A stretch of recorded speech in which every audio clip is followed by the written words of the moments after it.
Welcome back to Oblivious Maximus. I am one of your hosts, Ben Searle. Joining me, as always, is Aaron, right here. It's just us today. Just us today. You may have noticed lately that we've been way ahead. We've caught up.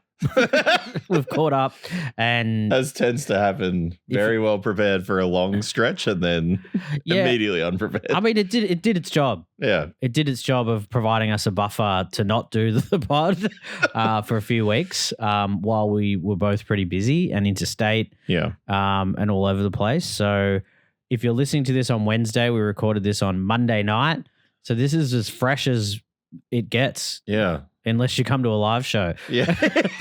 Really. Couldn't be more on topic. Farm to table. Farm to table podcasting, they're saying. World War III's just started. Yeah. So yeah, if we're still here in 3 days' time, all good. All good, yeah. I think probably in Australia we've probably got the biggest time to still stick around.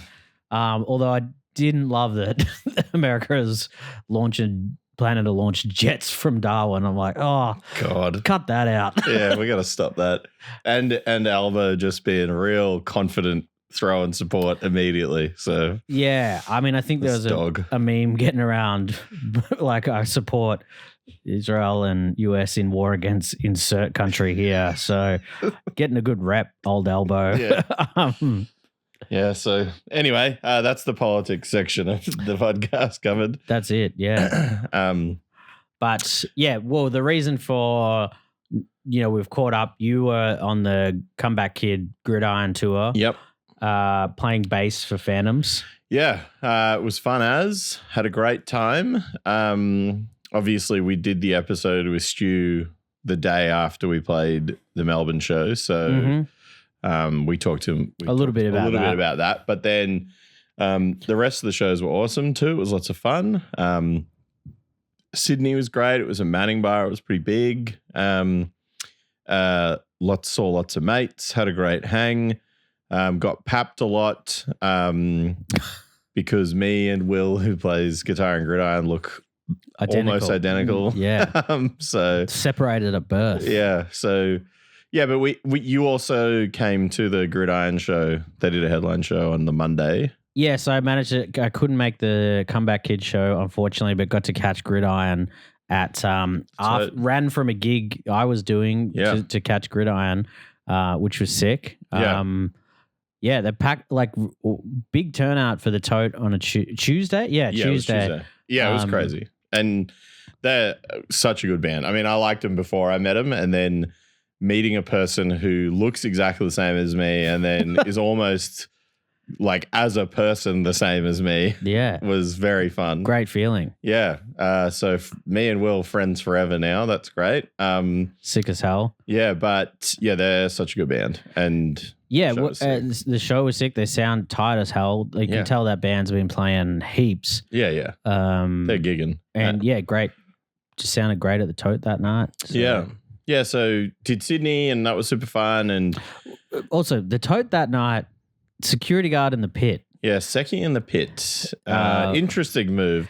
We were theorizing whether it might be some sort of Tuesday night, not really show night. Yeah. Maybe he's not in the usual roster. It was a weird vibe. Like, I mean, this is a few weeks ago now, but like, so to anyone who hasn't been to the tote, it's like the main bit is a bit lower than the rest, and they had a security guard like in front of the stage. Yeah. I've never seen that at the tote ever before. Yeah, he was like a cop. But I suppose maybe that was because of, the promotion of the tour or whatever, or so maybe it wasn't really like a tote thing. I can only assume, I don't know, but I can only assume it had nothing to do with the tote because no other show I've ever been to there has had that. So. Yeah, I sort of can understand someone teeing it up, but it did make no sense. Yeah. Well, stand at the side of the pit and get hit heaps. He was just getting towed up, and people were being pretty polite to him, and he was being very gracious. But I mean, he was wearing glasses, and at one point those glasses got whacked right off his face. Yeah, right. So. Well, best of luck to him. Yeah. It was a wild sort of scene to sort of be looking down and going like, I reckon this guy's copped the worst. Yeah, this is the worst job he's ever had. In the chat out the front, like the two guys on the door must be like, yeah, you go stand in the front of the pit. Try to stop people moshing. See how that goes. We'll just be here. Yeah, give us a yell if you need anything. He copped it. The show in Sydney was real fun. They didn't have the barrier at Manning Bar, which was very cool. Lots of people going silly when Comeback Kid played. So Great. That was fun. Played in Newcastle, saw my sister. That was fun. The show at the Hammer was really good. Fucking packed as in Newcastle on a Thursday too, which was pretty awesome to see. Great. Like, obviously we've shout out to Newey. Yeah, we've talked to a lot of bands and people from there, but like the the scene there's, I mean, even for just older bands, there was lots of young people there though. I mean, it was lots of fun, hot as hell that day, but lots of fun. And then finished it in Brisbane at Crowbar. Obviously love them who run the joint, and the show was absolutely berserk. That one. Fuck yeah. It was wild as, like, every band had a good set. Yeah, people just went berserk, and it was so packed, like very sold out, and yeah, lots of fun. Saw all our friends. It was great. So playing bass, the thing for you now. Fucking oath, brother.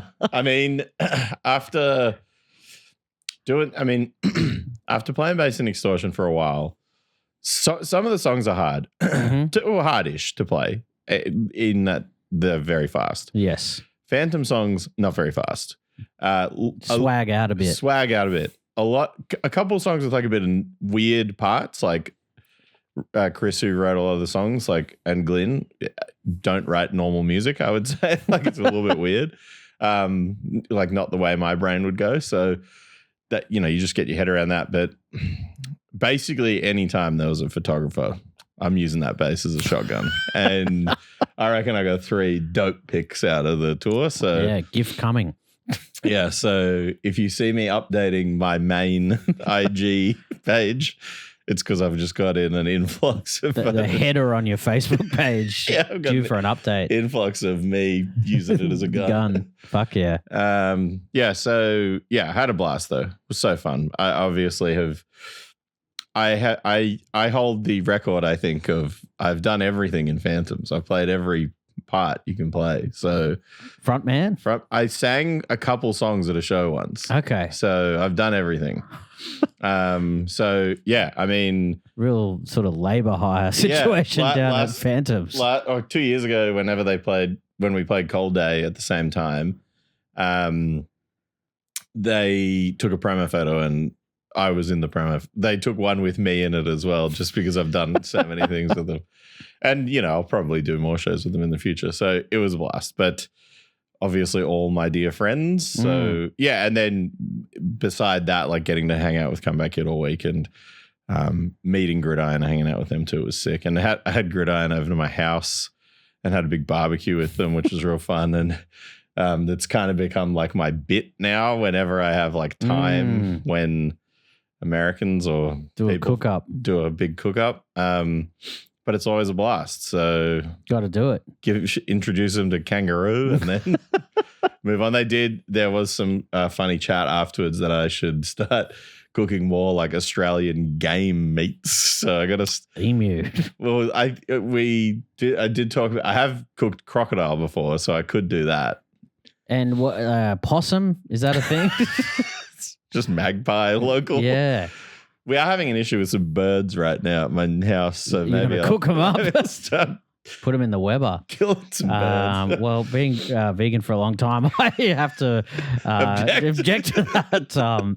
But you know, for the gag, cook on. Cook on. Yeah, but while not while I was doing that, but around the same time you went to Sydney. I went to Sydney. Shows. I did some shows at the Comedy Store, which was great. It was a good run there, and doing shows. The weekend that I got was a good crew of people on the shows. Beck Charwood, previous guest of the pod.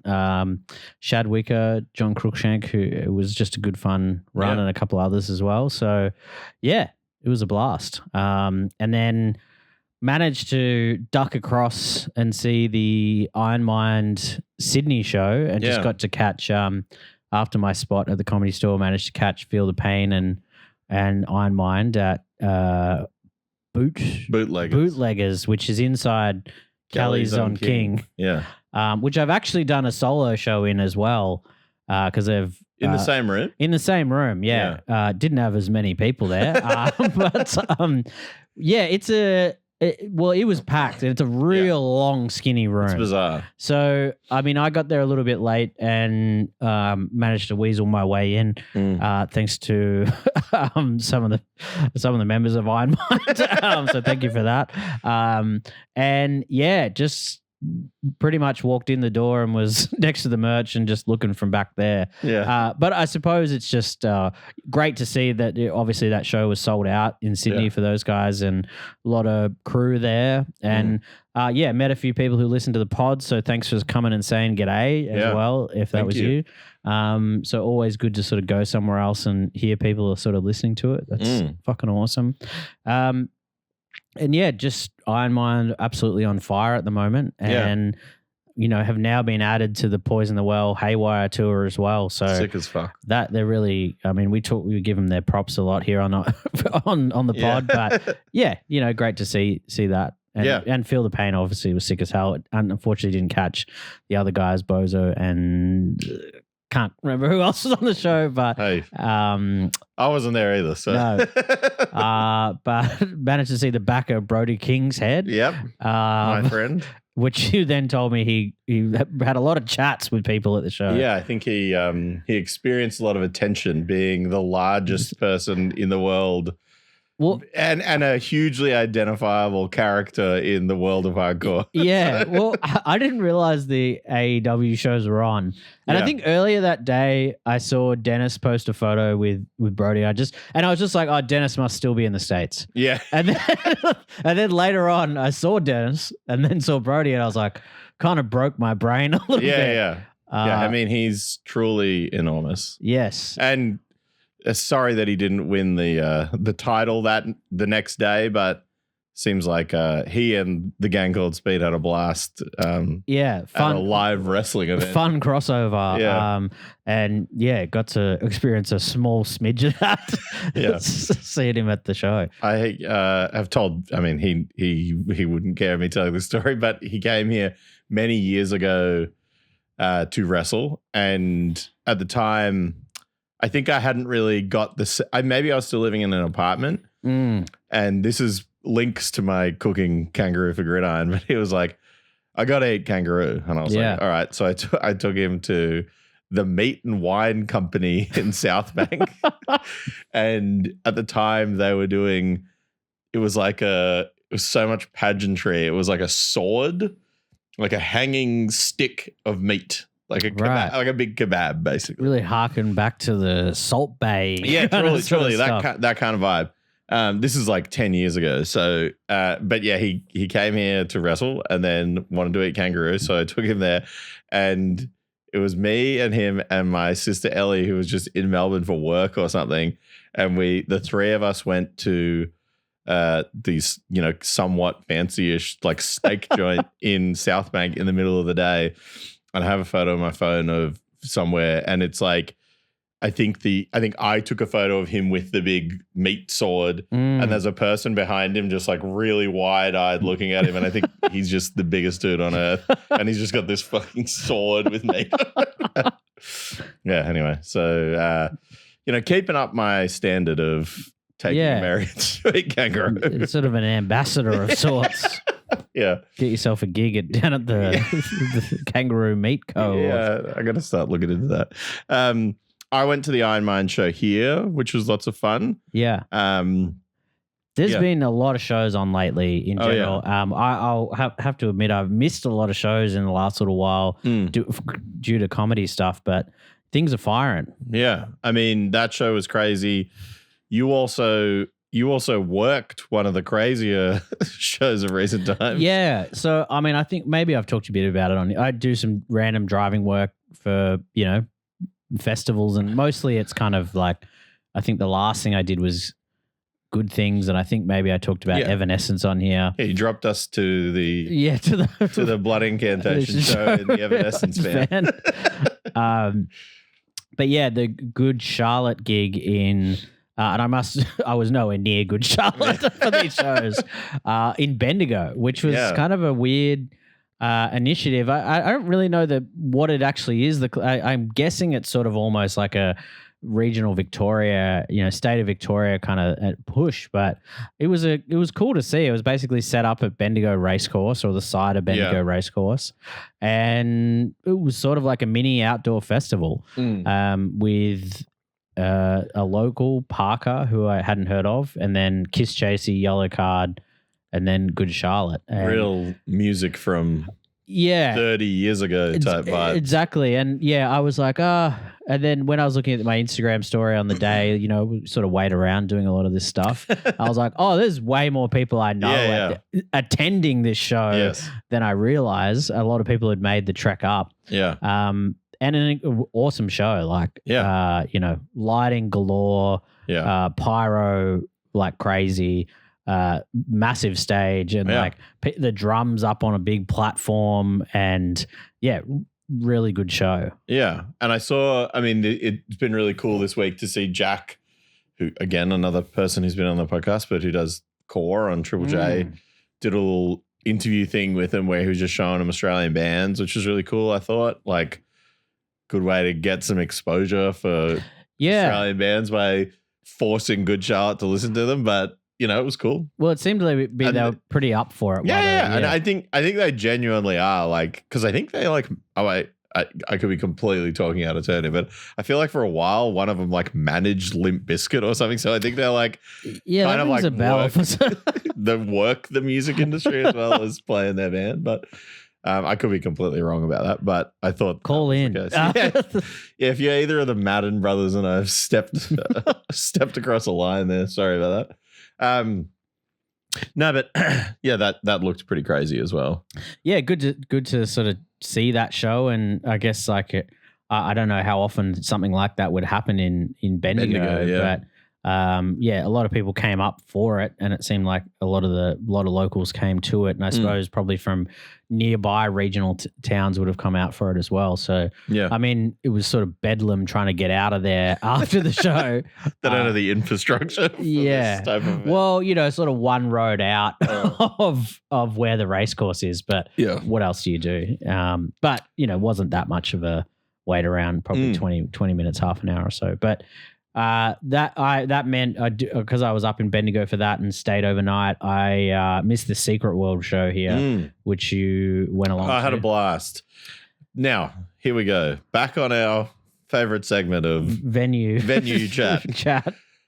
Don't know why, but the Secret World show is at the Retreat, which I kind of thought it would be an interesting. It was fine. I'm not. It was fine. Well, I think a lot of people went into it going like, Secret World are not heavy, but they are hardcore rock and roll. They're the hardcore extended universe. Yes. So, and hardcore bands played the show.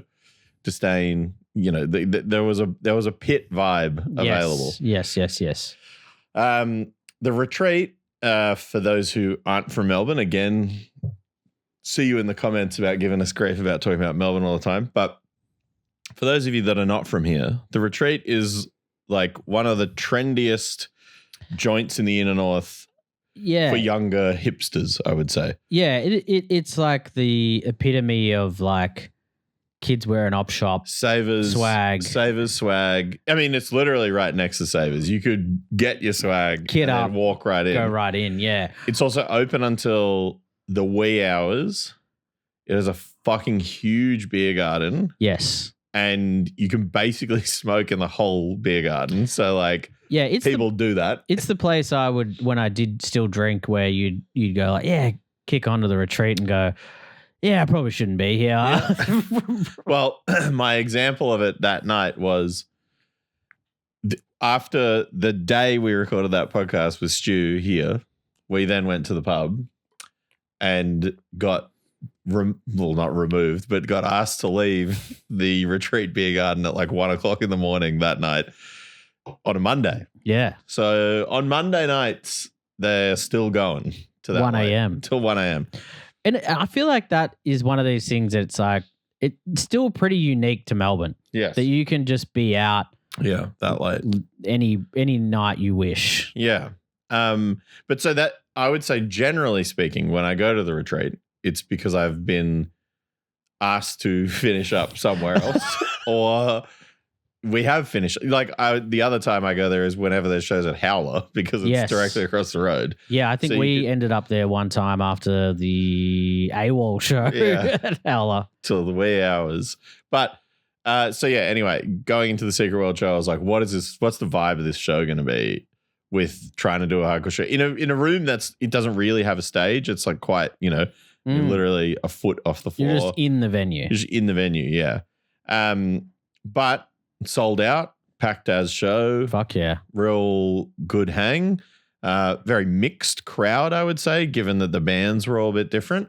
But awesome that Secret World, skyrocketing up the food chain, I suppose. They're about to do a massive US tour with Drain and stuff, which is crazy. Yeah. It's also crazy hanging out with, as I talked about it'll be out in the next episode, but talked about with Grim Rhythm the other day, me and Kelly just coming from worlds of slogging it out and then just joining bands playing bass that are doing the best that we've never been able to do otherwise.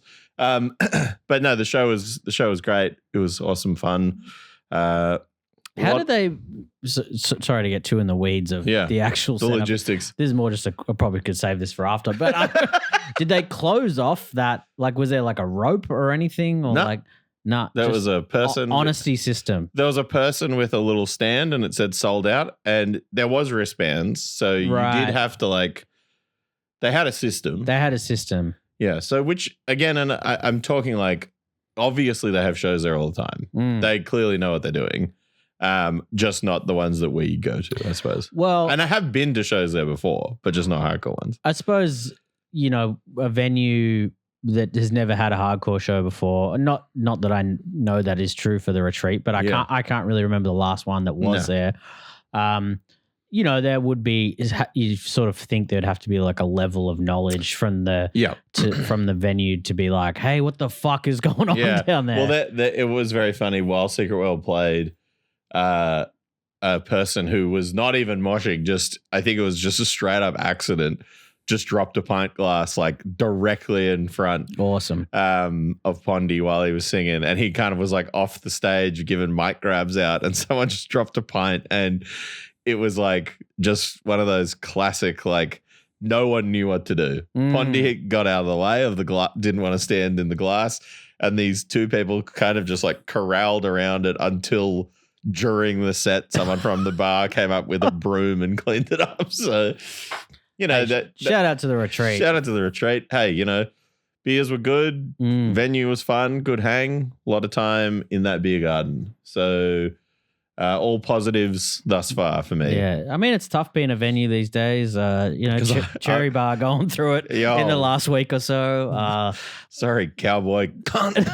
I think James Young's been ousted now. Yeah, he's no longer part of the... Probably don't give everyone the Instagram login if you got something going. Yeah, if you're the guy who's always wearing a cowboy hat and always at the pub and you're part of an ownership group, maybe let one of the other owners run the socials or hire someone to do it. Yeah, hire someone to do it. Yeah.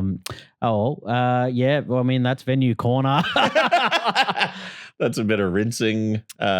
And in the last weekend that's just gone, I was away for some shows last minute supporting the comedian Akmal. Yeah.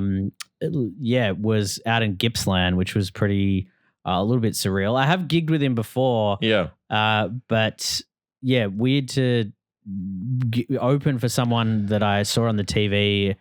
When you were a kid. Yeah, as like a teenager. Yeah. And so open for him out in Traralgon and Bairnsdale. Fun shows though? Fun shows, yeah. A little bit of an older crowd. So I think the Friday took me a moment to sort of like adjust. And had to retool some of the material or what? Yeah, I think probably not as much as I probably thought. Okay. I think on the Friday I probably like maybe censored a little bit more than I should. And I was like, I didn't need to do that. Because he's got some pretty... Yeah, I mean, he's letting it rip. Yeah. I mean, just, with the concepts, like it's a lot of sort of, sex stuff, I suppose. No, that's not a good example of what he does, but, I suppose it's not clean, So I don't really know why. I think sometimes it's a bit of an older crowd. You're like, I should probably... You think that your parents... And I would say my stuff is not even really that whatever anyway. So the Saturday definitely had a lot more fun, leaned in a little bit more. Yeah. And then my mum was actually first time she's ever seen me do stand up. Yeah. Just never worked out over the years. So it was great to have her in. Yeah. Which was good. But yeah, bizarre kind of a friend of mine who was meant to open for him had to drop out. So put my name forward. So you got the call up. Got the call up to open for Akmal and was a lot of fun. Yeah. Great guy. Been around for a long time. So heard some great stories. But it meant that I got to see, I was going to come down and watch a bit of Flipping the Bird, which you were playing. Yeah. So it meant I had to miss that. I did manage to catch Puffer on Thursday. Yeah, sick ass band. Man, that band fucking rips. Yeah. So I was really glad I could catch them on the Thursday show, which I'd already bought a ticket for. So luckily I didn't buy a ticket for the Friday because I wouldn't have been able to go. But really awesome. Tight as fuck. Great stage presence. Great. Yeah. If you managed to catch them over the weekend, good shit. Yeah. Well, yeah, we went to the, regional Woodstock or whatever you want to call it down in Frankston. And so I saw them at the show, which was sick. But yeah, just had a great old time at Flipping the Bird, which Extortion has played previously and had a blast doing that. And then Aglo played this time, and Stu and the crew there were very helpful and lovely. And old friend of both of ours, Stacey Wilkin, was also working. So, true. Thanks for giving me some beers, Stacey. Fuck yeah. But had a blast.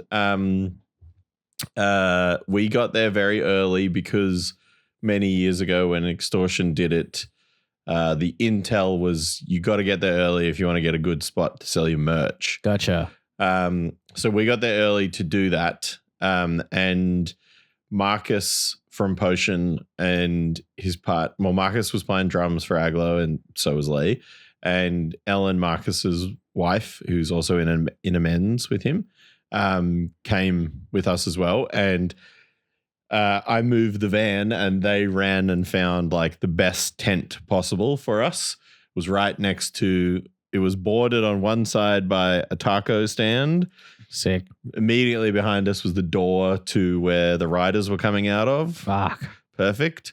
And then there was Dunnies right next to it. So we had trifecta. We had the trifecta. We were near all the things that people were going to need to walk to, but we could also see the outside stage from where we were, which meant that when Puffer and Condor and a bunch of those bands played, I could just stand at our merch and watch them. Have a watch. Which was awesome. But no, I had a blast. The big gag or plan of mine for playing Flipping the Bird, when I Exist was a band actively, kind of the bit we started doing all the time was just like making stupid merch because, it's funny that like why else be in a band other than to do something silly. So who needs another shirt? Yeah, exactly. And so I recently decided that enough's enough. I'm doing it for Aglo. There's been too long for me not doing stupid merch. So why not do it for the band that's literally a Star Trek joke? Yes. So I made stubby holders and lighters and a shirt that says drunk on it. So, thought why not take that to Frankston and see how it goes. Let me tell you, I've basically only sold accessories at this thing. And thank you to the broader Frankston community that supported the shop. sold a ton of lighters to people who just needed a lighter. Fuck yeah. At the outdoor music event. This is actually genius. Yeah. Yeah. And I have hats, and I definitely sold about 5 or 6 hats because people were just, hey man, I'm getting burned. I don't have a hat. Can I buy that? Yep. And then sold a bunch of tote bags because people had bought a bunch of merch from other bands and needed somewhere to put it all. Made a joke while we were playing about having a bric-a-brac shop and pulling bric-a-brac like like as I was leading up to say, I was going to say like my convenience store. Somehow my brain went to bric-a-brac. Found bric-a-brac, and I saw like 4 bald men with grey beards at the back all laugh, and I was like, that's for you guys. Playing to the back of the room. The only people here who know what that term is. They laughed about it. But no, the show was super fun. Aglo played in this tiny little room. When Extortion played years ago, we played on the outside stage, and it was a blast. But Aglo played in this little side room, and it was tiny. They probably fit like 50. I mean, if there was 50 people in there, that would have been crazy. But it was fucking rammed. It was so full and so hot. But the coolest thing about it was like 80% of the people in there had to have been under 18. Awesome. And they were all kids just going psycho, like all wearing metal shirts, going berserk, having a blast. A kid was filming me who I think came up afterwards and told us he was 10 and was just filming all the bands and real gas stuff. And his dad was there with him and stuff. So it was very cool to see all that. And again, like I think that's kind of been the popular thing of that venue is that because it's all ages, lots of parents from down there are taking their kids. Like there was all those videos from Mid-Youth Crisis playing and Beltsy's kids stage diving and stuff. Like it's awesome. And Stu, who runs it, like his whole family was there running around and stuff. So it was lots of fun. But yeah, well, you don't often see that. It's hard to sort of see that other than at something like that. Yeah. So, and also, as you mentioned before, did have quite a few people. I had Oblivious Maximus stickers at it and had quite a few people come up and say good day and talk about the podcast. We shared the little merch area with sick people who also are friends of the show broadly I've known some of them for like literally my whole life almost. So, and unfortunately, Aglo and Sick People played at the exact same time. So we literally hung in the tent the whole day, left for 30 minutes, and then came back and spent the rest of the day together. Yeah, shout out to the crew from Sick People. I was bummed I wasn't able to catch them over the weekend, but great crew. But no, so yeah, we had a blast. Has sparked a couple other ideas for me merch-wise though, because selling lighters, a person came up and was like, you got any filters or papers back there? And I was like, it's not a tobacconist. I'm actually just selling merch. Well, look out, Aaron. You're going to get firebombed soon. Well, I did make a joke. The Aglo vape. And another friend of ours, Renee, had a packaged vape and was like, maybe just put this out and see if we can sell it. And I was like, we will. We absolutely would. There's no way we're not selling that thing. So maybe I'm joining the tobacco wars. the Aglo bric-a-brac. I think maybe some keep cups. Yeah. And portable charger. The ideas are burning now that all went so well. But yeah, it was very funny. And yeah, I mean, I just had some very, very funny conversations with pissed local guys and gals who were hanging outside all day. So fuck yeah. It was lots of fun. Yeah.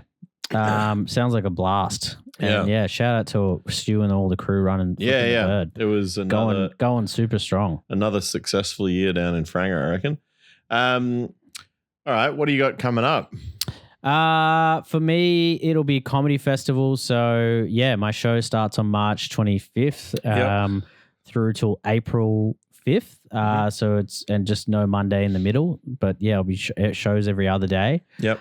So come through to that. I'll be posting incessantly about that in the next few weeks. So please come through to that. And yeah, if you listen to the pod, I'll put some promo codes and stuff up to give people cheaper tickets. So look out for that. Nice. And yeah, so just really focused on that. And then we'll be announcing some interstate stuff for that show in the next little while. But yeah, keep an ear out. Go on the Instagram. I'm sure you already are, but yeah, that's where it'll be. How about you, mate? Well, actually, nothing really that's worth talking about. I mean, Extortion are playing a show at Last Chance that sold out the day we put it online. So, if you got tickets, see you there. Yeah, look for someone selling a ticket. If not, I won't see you there. But I will hopefully in the next week or two have some other Aglo and other things to start talking about. So once we start ripping back again with other guests, I'll be able to talk about things. Watch this space. Yeah. But otherwise, just keep ripping into the pod. And cheers to Izzy, who's been producing the pod and keeping us to task. Keeping us on task and editing and all that sort of stuff. So, big shout out to Izzy. Can't wait for her to see this wide angle that hopefully doesn't get used because I have just realized I look crazy wearing shorts like this. But and also shout out to Paddy, the shirt you're wearing, Hollow Bones. He's just, after a long while, has released his own shirt, his own stuff for the first time in a while. Paddy, you can use this as an Instagram reel. I'm not as famous as the guy from Mr. In-Between who just bought your shirt and has 1 million Instagram followers. But shout out to Paddy who does everything for me and us and, did my stuff for Comedy Festival as well. And so get some Hollow Bones or Gold Street swag from Paddy. Yeah. All right. Cool. We got Grim Rhythm on the pod next week. Which we recorded last 2 days ago. Whatever. Yeah. Fuck. Yeah. But that really fun episode with Grim Rhythm. Yeah. Had a blast chatting to those guys. So I saw them yesterday. So they were so fucking good live. So I'm very gassed up. Yeah. If you haven't seen Grim Rhythm live, I mean, we'll talk about it when we chat to them. But you gotta go. They're a ripping band.